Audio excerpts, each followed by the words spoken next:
Hi everybody, this is Nacho Gonzalez. I'm a composer originally from Uruguay, based in Los Angeles, and I write music for films and games. And I also have a solo project that I've put together 4 albums of more like my instrumental music and then 2 albums of children's music.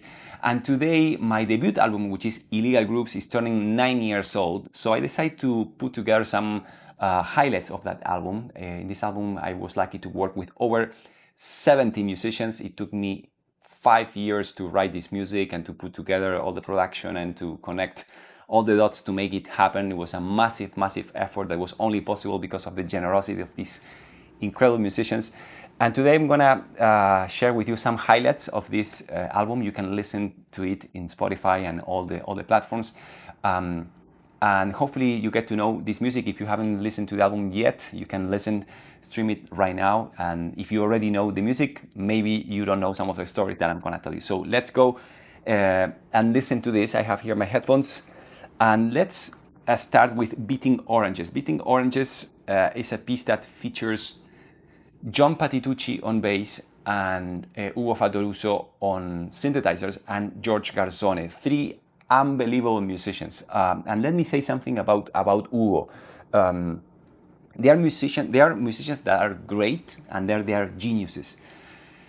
The difference between both of them, and I think Jaime Ross said this, is that great musicians, you kind of can explain what they're doing, but maybe you can't do it yourself.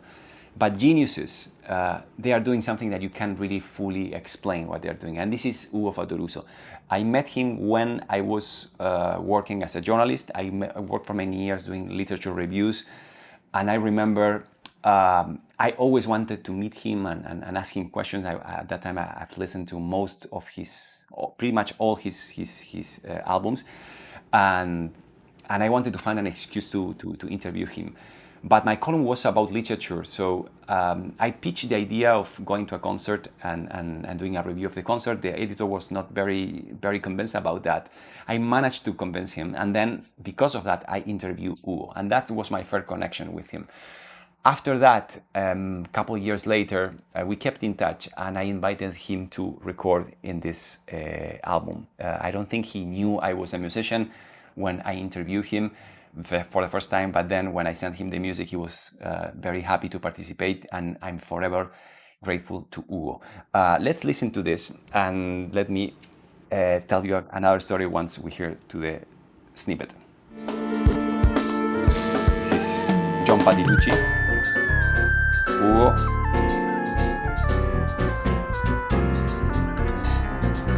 Nando Michelin, Negah Santos, incredible percussionist.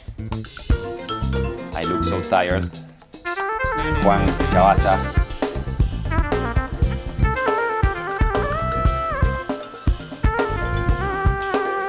It's been a long time. Flavio. So I remember when we recorded with John Patitucci, also a monumental musician, one that you can also put in this category of genius. I was pretty nervous because obviously you're putting your music in front of someone like John Patitucci. Is always like a kind of like a scary moment, scary test. This was again my debut album. I was very, very stressed in many aspects, but I also was like going with the flow and trying to enjoy the moment as much as I can. So I went. The studio, I think it was booked at 6 p.m. I went there around 4 p.m. to make sure that everything was set up, everything was organized, that the engineer had everything that he needed, that the files that I brought were okay. And John was scheduled to come at 6 p.m. So I had 2 hours. I went there at 4, and around 4:20, 4:30, John was already there. And I said, oh my God. Basically, I didn't have too much time to prepare. And I was thinking like, wow, someone like John Patitucci has recorded virtually with every musician that you can imagine, is taking this gig, which is with this emerging musician who is doing his debut album, is only getting started. He's almost 2 hours in advance showing up to the gig, absolutely prepared. that was a big lesson, and John was the sweetest. We did different solos, and he was also reading, almost sight reading the music, like really challenging music, and it was impressive to see him working live. Like many people tell you stories about how these incredible session musicians do things, but once you see it live, it's, for me, still a magical moment when a musician like this gets inside your musical world and takes it to the other level. Let's listen to the second piece. Let's see what this is. This is the second piece. Oh, this is Candombe Shuno. Candombe Shuno is featuring Jesse Furaha Ali, one of the most incredible musicians I met at Berkeley. I think when we recorded this, he was only 18 years old. Jesse Furaha Ali is originally from Philadelphia. Philadelphia is the land, the territory, the country almost from John Coltrane. And I couldn't, like, imagine, this was my second year at Berkeley. I was with my guitar, like trying to present my compositions to people, and I met this insane musician in a cafe show. Berkeley has these shows that they do every night where people bring their ensembles and they perform live. And this is where I met this musician that I couldn't believe how he played, basically. And he was so young. And again, this is a one take that we did, and this is Jesse Furaha Ali.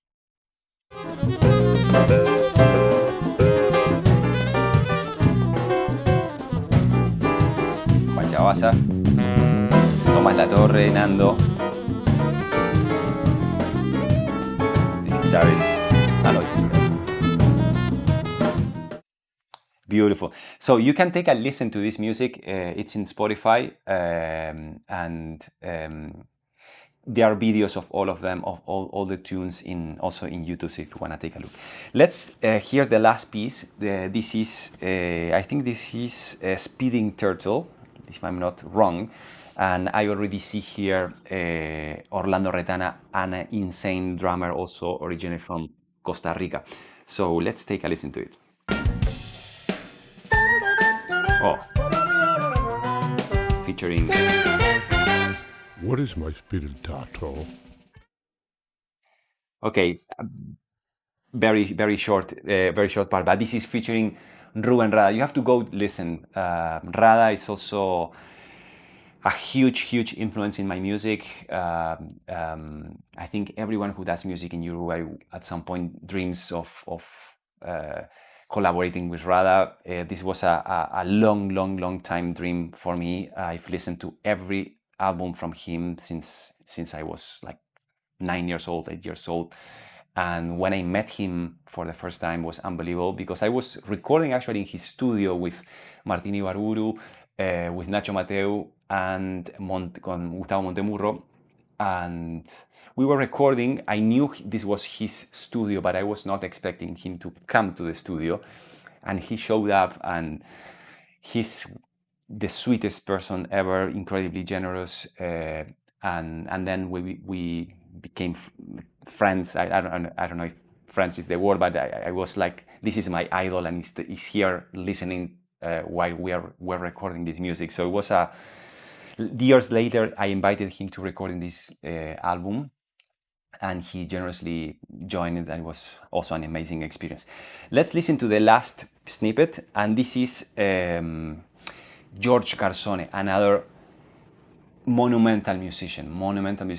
I met George when we were at Berkeley. I think, he might be one of the best saxophone players walking on earth today. I can't remember who said that. That he was basically someone interview. And they say that basically George is the best musician on the best saxophone player working on earth, something like that was the quote. So we're going to listen to this. This is a solo that he did. I remember when he came to the studio, he never saw the music before. He was really sight reading. And the night before, he took an airplane from, I think it was Denmark, directly to Boston, and he was without sleeping. He came straight to the recording studio, and he did this. So take a listen to this.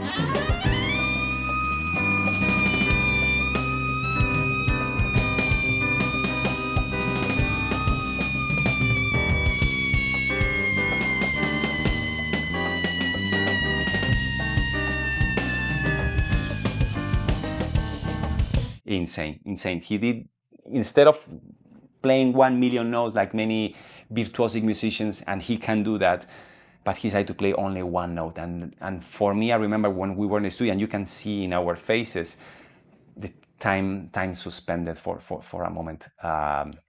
Anyway, these are some snippets. I have another video prepared where I will discuss other solos that are from this album. You can listen to this album on Spotify. There are many videos on YouTube where you can listen to the whole music. I hope you like it, and thank you very much.